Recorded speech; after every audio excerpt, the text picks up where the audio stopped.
Good evening. You caught me drinking Windex here. You see, I'm actually only doing it ironically, for the bit. Because it's funny. It was either do this or I play Ban. I'm not gonna pretend that I don't get ironic enjoyment out of stuff. My favorite Sonic the Hedgehog thing ever is Sonic Underground, the cartoon where Sonic is the heir to a throne alongside his brother and sister, with all of them going across the world as a traveling band with musical numbers in every episode. With that said, now you can disregard any opinion I've ever had. Look, when the film Morbius flopped, everyone my age was making jokes about how we actually really loved the character, almost solely because Morbius is a really funny name. Do you think if we made enough of a stink we could get a movie made about Dog Welder?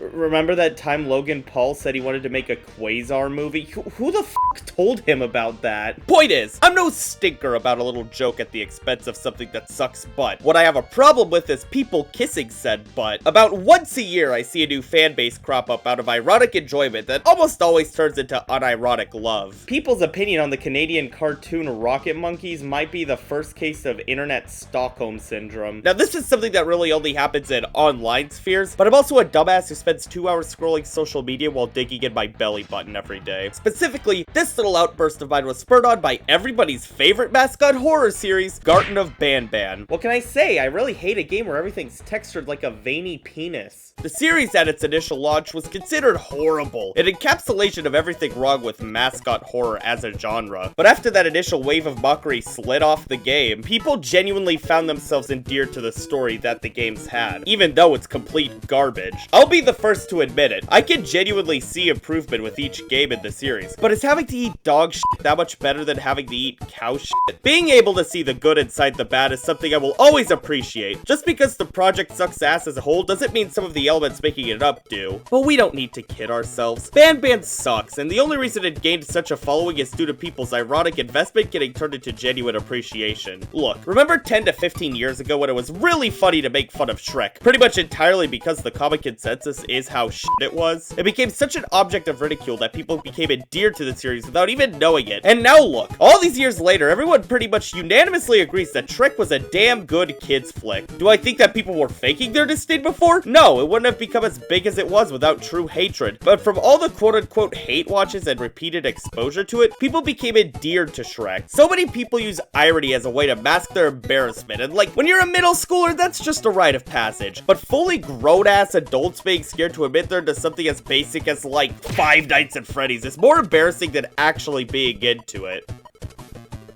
Maybe. I remember in 2016, the phrase of the moment was, "I'm not a furry, but," if you liked some shit like Zootopia. Nowadays, everyone and their grandma has a fursona. Hell, you say you want to get down and dirty with Luna from Hell of a Boss, and the only people giving you the stink eye are actual furries. No real furry is pulling their pud to something as basic as this. They're onto like the dad from Bluey or fucking bonkers. You have to believe me, I played Star Fox once. The difference between something like Shrek or Ban is that Shrek wasn't intentionally made poorly. Shrek was just a movie commonly agreed to be bad, but had real effort put into it. I'm willing to admit the first 2 or so Ban games might have been the same case, but once the ridicule rolled in, and more importantly, the money, Ban gave up on being taken in earnest. Imagine if Shrek 2 was just the same movie as the first, but they frequently referenced the onion scene, or like played All-Star every 2 seconds. That's what Ban is. It's made with low quality intentionally because they know they're getting paid regardless of quality, because the irony poisoned are invested in the non-story of the game. I'm not saying something that's rough can't be good, but I am saying your mind's gonna be blown when you finally graduate to Cocomelon. This isn't the only example of this. Like, let's take a look at this game, Toon Souls, an obvious Cuphead clone that started off as a pretty shitty imitation of the formula. Everyone showed up, made their jokes, and it was a good time, but after the game's backlash, the developer ended up just playing into the fact that his game was shit. And while I respected admission of failure, it morphed into another Ban. This wasn't taken as a chance to grow or take criticism to heart. Instead, now the game can be made in poor quality while garnering a fan base that are just too irony poisoned to realize they're being grifted over. The game isn't a joke. It's just a self-admitted terrible product. And if the creator knows it's trash and won't improve, why the hell should I care? I have a little theory about why these ironic fandoms can pop up out of garbage like this. And it's it's most certainly based on personal experience. It's so much easier to defend something if you have an irony shield over it instead of genuine love. You can start any sentence with, "I know it's a piece of shit, but," and get away with anything. To genuinely like something, you usually have to actually back up your claim, and to do so, you reveal a little bit more about yourself, leaving not the interest, but your own personal taste up to evaluation. Everyone is extremely hostile towards anyone having any sort of interest these days, so I can understand it. Hell, I sympathize with it, but eventually you do just kind of have to grow some thicker skin. I was a 15-year-old Sonic the Hedgehog fan. If my skin isn't thick, my skull definitely is. I've never been a fan of the "just let people enjoy things" mentality. I think it promotes a mindset that pushes against personal advancement in art and general promotion of incuriosity. Obviously, don't be a dick, but I think if you're not able to back up why you enjoy something, even if that reason is shallow, then you don't actually like it that much. At the start of this little rant, I mentioned my love for Sonic Underground, a show I admitted isn't all that good, and as much of a piece of shit as it is, I do see genuine merit, or at least some interest in the show. I think Sonic being tied to royalty makes for a very interesting pushback on his personality. I find myself humming the show's first musical number often, and of course the intro is a genuine masterpiece. Liking something ironically doesn't make you above your interests. It just makes you more shallow than the guy who loves it with all their heart. As much as I hate Dandy's World, I respect the guy who fully enjoys it more than somebody who hates on it just on principle. That's why I roll my eyes every time I see a visual novel that exists solely as a joke. Yes, it's conceptually funny sometimes, but under the hood it just shows a complete lack of confidence in telling a real joke. Wow, KFC, it's really funny that you made Colonel Sanders sexy the 8th time. You gonna do it again, huh? I think one of the most obvious cases of how irony ruins a series is a GameStop employee's favorite punching bag,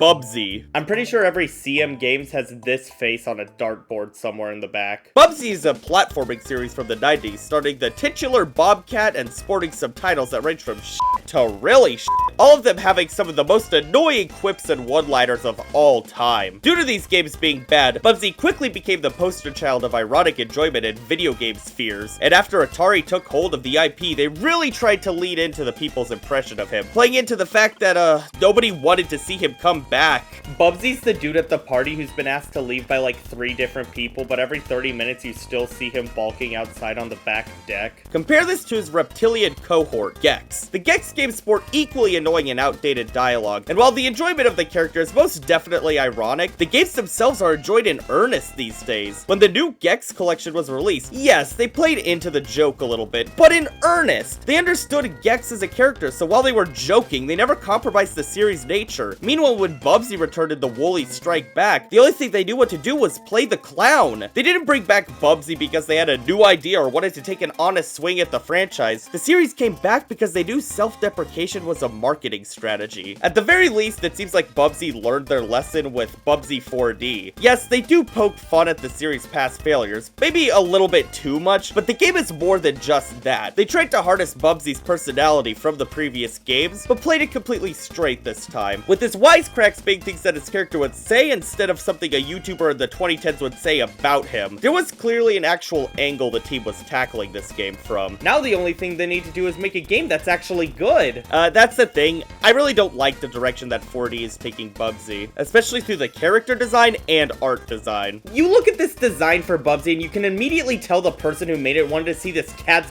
butt getting plowed. Forget what I said about Luna earlier. This is the most masterfully crafted furry bait I've ever seen in my life.